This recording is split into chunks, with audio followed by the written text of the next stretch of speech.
ఈరోజు ఇక్కడ గురువు గారిని స్మరించుకునే భాగ్యం రావడం అనేది నిజంగా సౌభాగ్యం.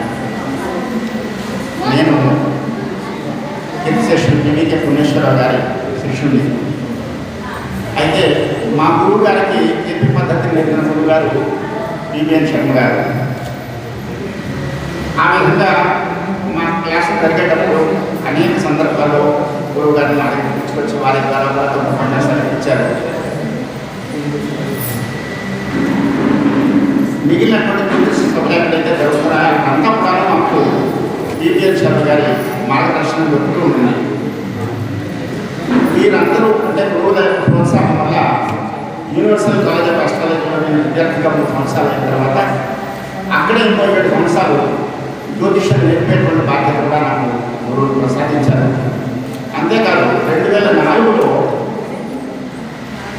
నేను అంటే 2001లో ఇల్లు కట్టుకున్నాను ఉప్పరపల్లిలో, హైదరాబాద్లోని ఒక మూల.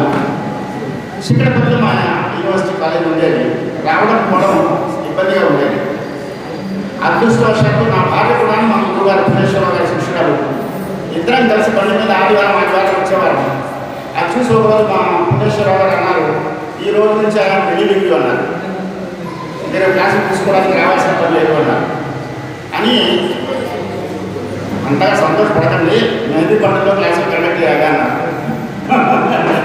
అంటే అలాగే గురువు గారు 2015 వరకు కూడా వారి ఆశీర్వాదం వల్ల అక్కడ క్లాసులు కండక్ట్ చేశాను. అయితే నాకు 2 అనుభవాలు పివిఎన్ శర్మ గారితో ఉన్నాయి. మా ఇంటి గృహప్రవేశానికి నేను కాకతీయ పంచాంగంలో ఒక ముహూర్తాన్ని ఎంచుకున్నాను. ఇది 2001 ఫిబ్రవరి 11వ తారీఖున. అన్నీ అనుకూలంగానే ఉన్నాయి.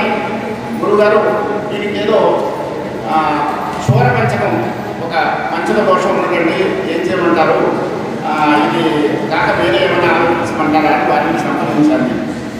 దానికి వారు పంచకరహితం విషయంలో లోక పద్ధతి, మార్కండ పద్ధతి, సేవ పద్ధతులు ఉన్నాయి. వాస్తవంగా మీరు దాని నుంచి